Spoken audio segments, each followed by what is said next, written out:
Good evening, brothers and sisters. A pleasant day to all. It is indeed an honor and privilege to be your speaker in the October edition of the Sectorized Teaching. Masaya po ako at makakasama ko kayo ngayong gabi. On my slide is my family. Cora, my wife, and we have 3 kids and we also have 3 grandchildren. I would like to start my talk with a story tungkol sa isang roughly 12 years old na bata na nakita ko sa airport while waiting for my flight.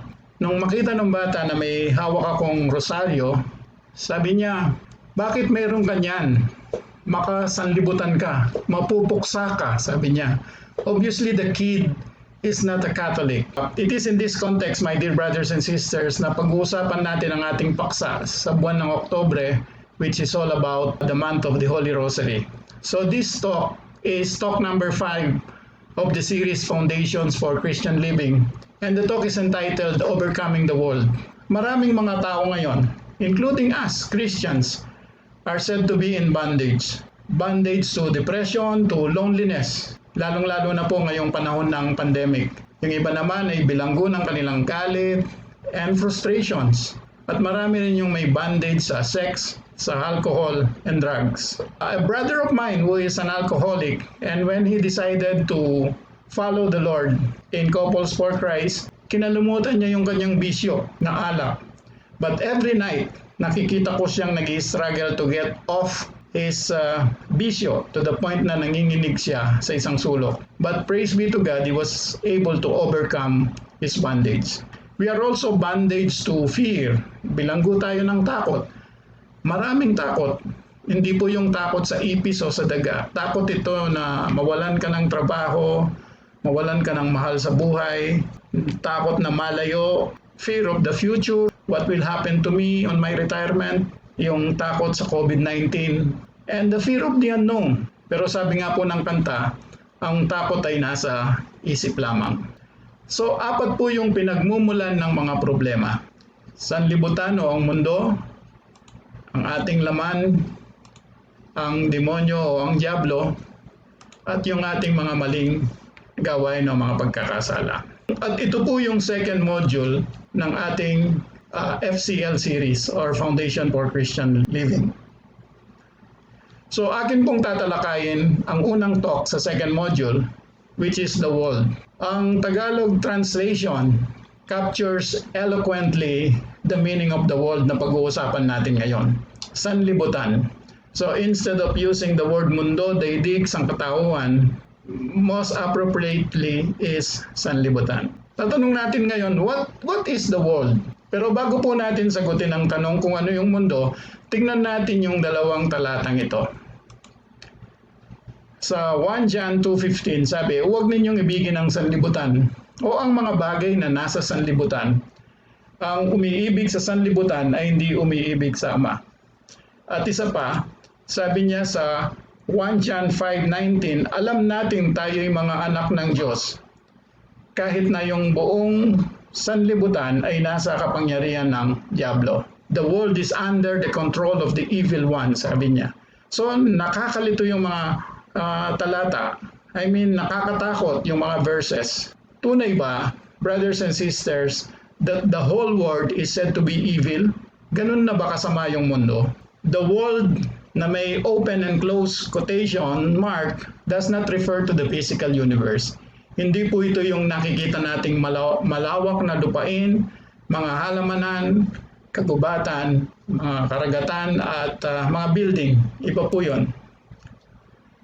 Sabi nga kanina, medyo masama yung pagkakabanggit tungkol sa mundo, pero kung titignan natin, the world is said to be not inherently evil. Hindi naman po ganun kasama. Sabi nga, ang Diyos mismo approves of His creation. As mentioned in Genesis 1:31, God saw all that He had made, and it was very good, sabi niya. So 1 Timothy 4, "For everything God created is good." Lahat ng nilikha ng Diyos ay mabuti, maganda, no? Sama pa natin yung John 3:16, "For God so loved the world." So maraming mga talata sa Biblia, mga kapatid, ang nagpapahayag na napakabuti ng mundo.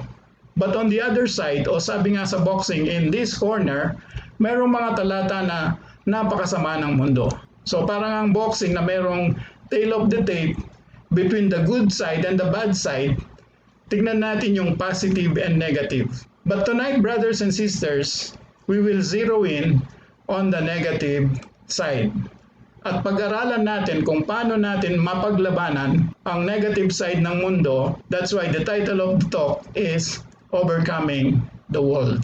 So world does not refer to all men. Sometimes yung sa binanggit ni John, yung mismong Diyos sa John 3:16, binabanggit doon, for God so loved the world. So that means we also ought to love the world, yung sangkatauhan. Ngayon, tingnan natin, when we talk about the world, we are not referring, as I mentioned a while ago, to the earth na kung saan tayo naninirahan. Ang pinag-uusapan ditong world is actually a system and costume of this world.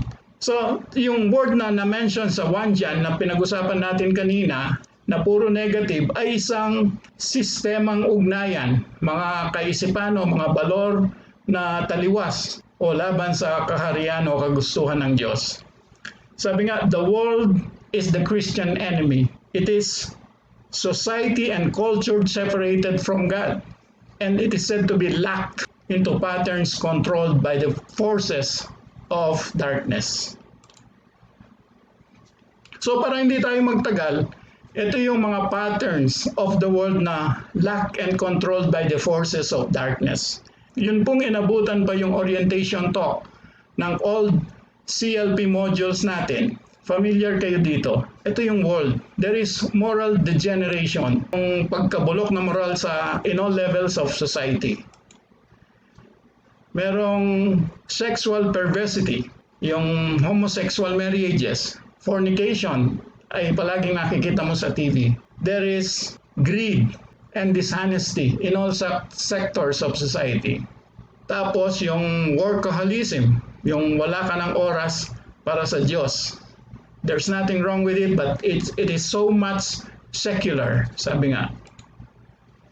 Then there is alarming breakage in the family, di ba? Dahil sa kakulangan ng pangako ng mag-asawahan. Di ba? Before you went before the Lord, you made your commitment. When you discover your shortcomings, you say goodbye. Bakit?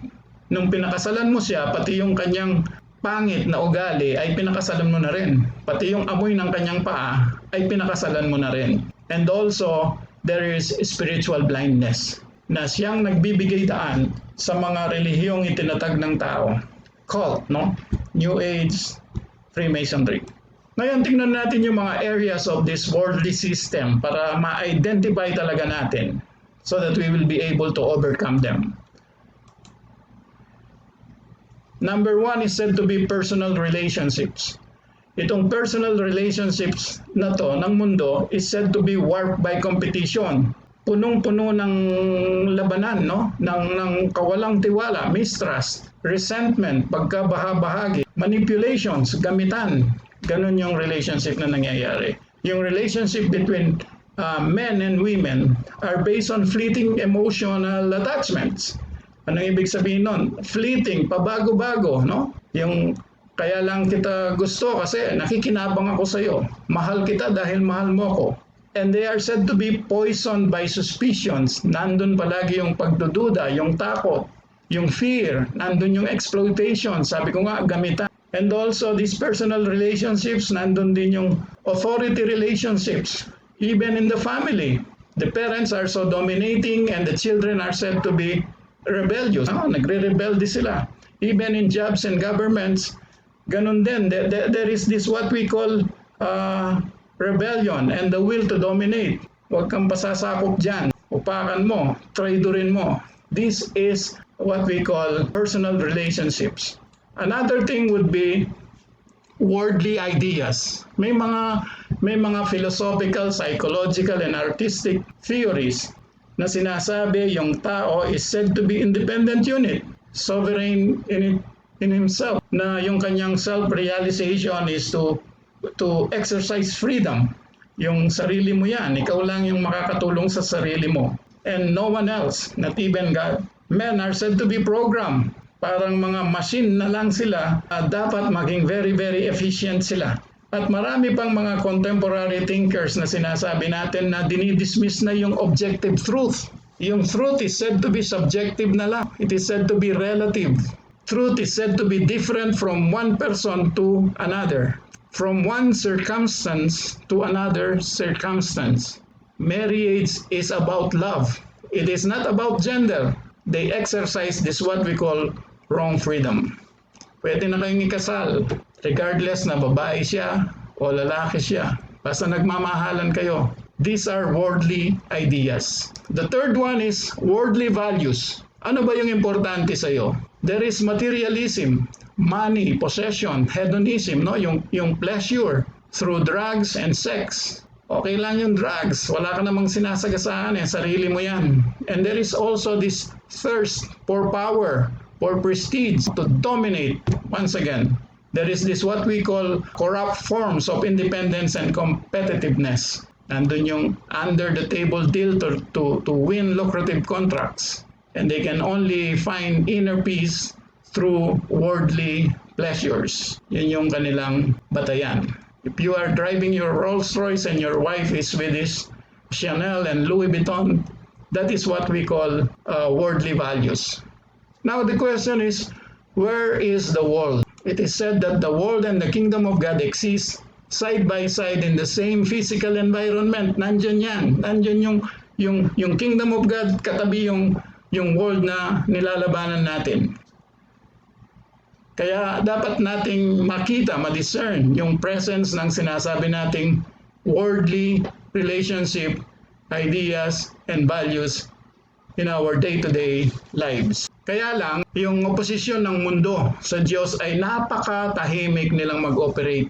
Halimbawa sa isang modern industrial corporation na nagbibigay ng trabaho, nagsasupply ng goods and services, kung titingnan mong mabuti sa malalim na pananaw, ang kanilang allure is actually the profit, yung kanilang mga pakinabang to the detriments of the workers.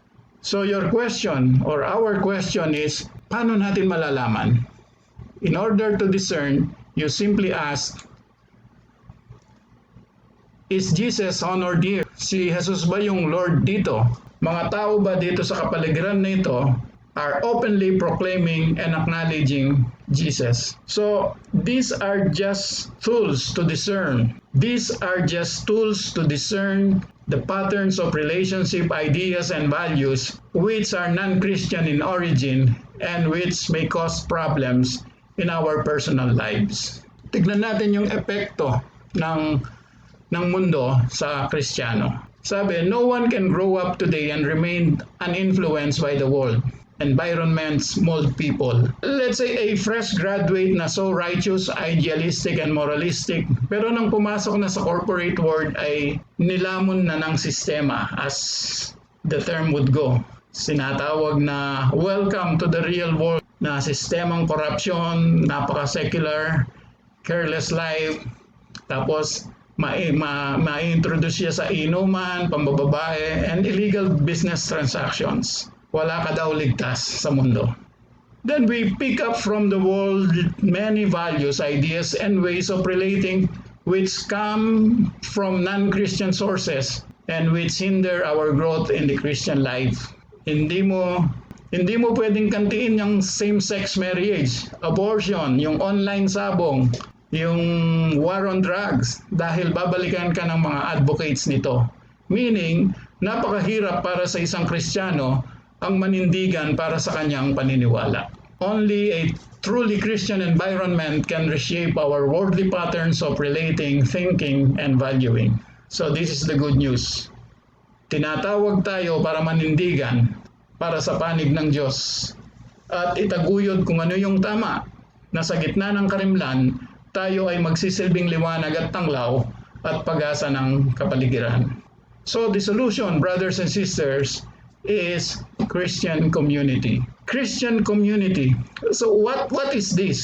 Unang-una, ang Kristiyanong pamayanan na kagaya ng Couples for Christ, isang lupon ng mga magkakapatid na malayang ipinapahayag ang pagka-Panginoon ni Jesus at isinasabuhay ang pagmamahal ng Diyos sa pamamagitan ng pagbabahabahagi ng buhay sa kapwa Kristiyano.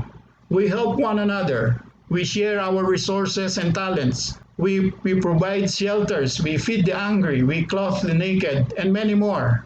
Kakatipon upang malinaw na ipahayag ang Kristiyanong pamumuhay na gumagana sa pamamagitan ng mga huwarang ugnayan, mga balor at mga ideya na naaayon sa kaharian ng Diyos. We gathered together and explicitly bilang miyembro ng Christian community, we gathered together in order to live explicitly Christian life, operating in this what we call patterns. So, not just series of Christian activities. Hindi lang tayo nagkakantahan ng Siyang Jesus Shine o puro budal fight lang ginagawa natin. But central, brothers and sisters, is our firm, no? Yung matatag, solid commitment of love between each member of the body. Kaya nga meron tayong covenant sa CFC na sinasabuhay natin.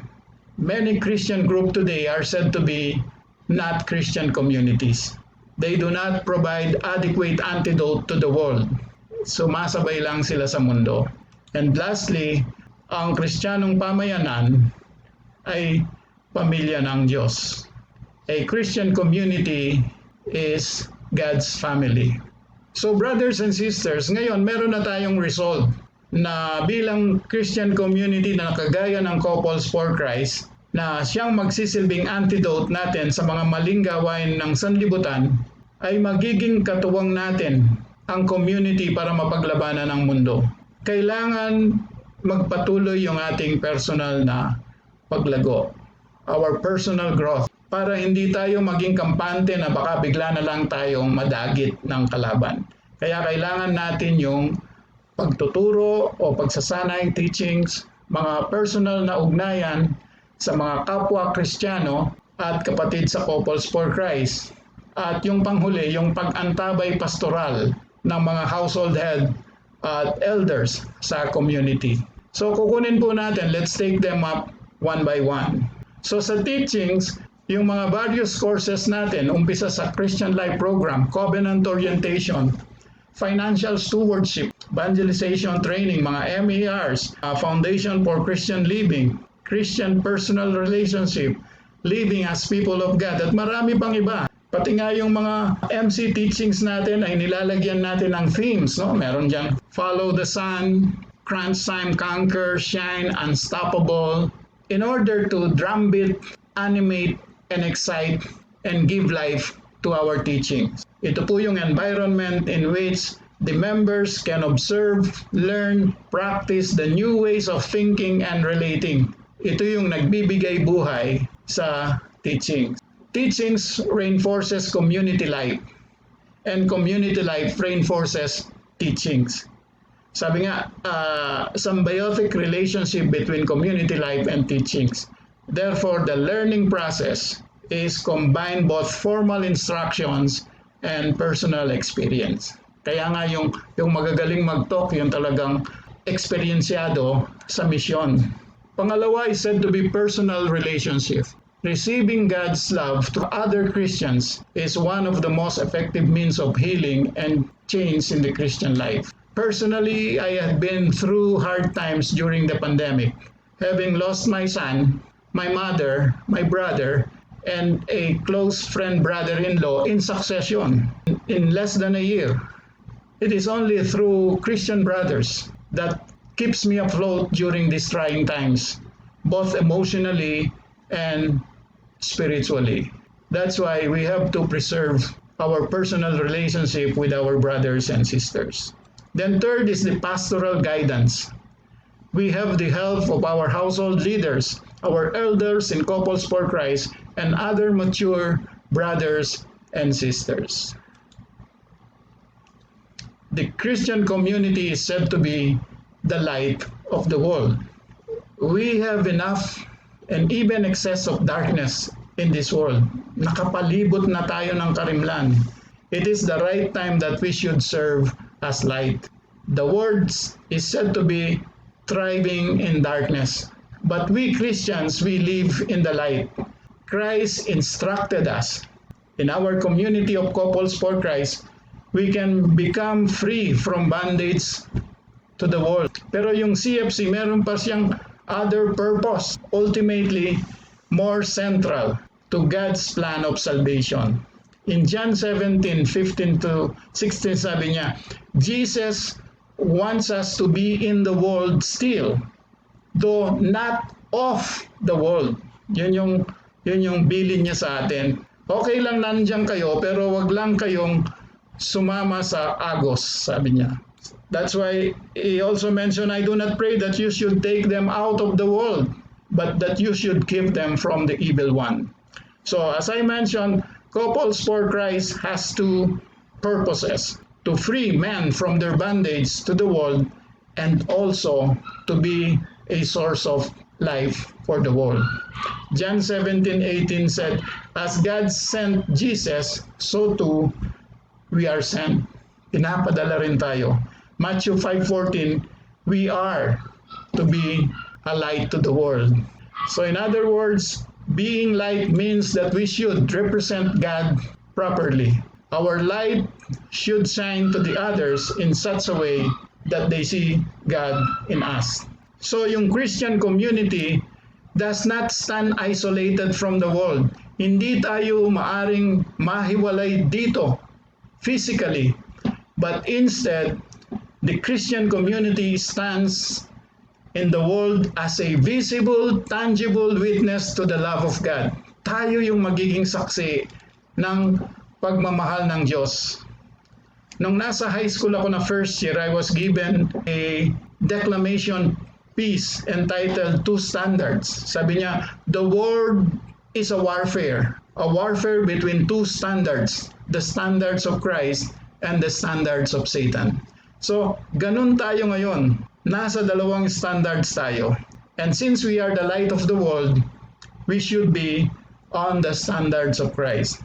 So, express in love and unity among our members, in service to others, and in our work of evangelization and renewal. So, yung pinakagawain natin.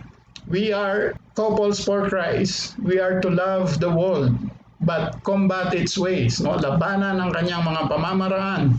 We are to help liberate men dito sa ating pagkakagapos. And after that, after liberation, we will call on them to return to serve in the world. So if you want to become a new person, commit yourself to our Christian community, the Couples for Christ. Commit yourself to your covenant, to the life and mission of CFC, and make this your priority. Jesus wants to free us from these bondages. At lalago tayo sa ating buhay sa Espiritu. Couples for Christ is our help, at ito rin yung kaloob ng Diyos sa atin. Then I would like to end further, brothers and sisters, with this line. The world is hostile towards God. They do not want to be corrected. They don't like God leading their lives. So, do you want to be part of that group? For you to be friend of God, you must not be friend of the world. You only get one choice, and you cannot have both.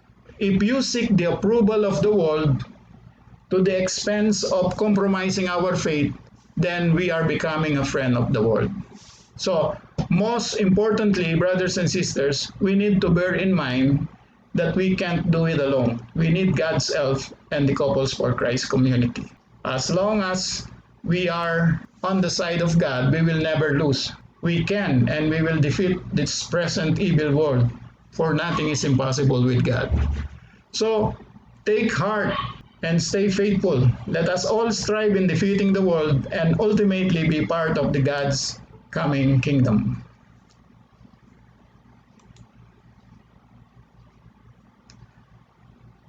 And remember, brothers and sisters, Jesus said in John 16:33, take heart, I have overcome the world.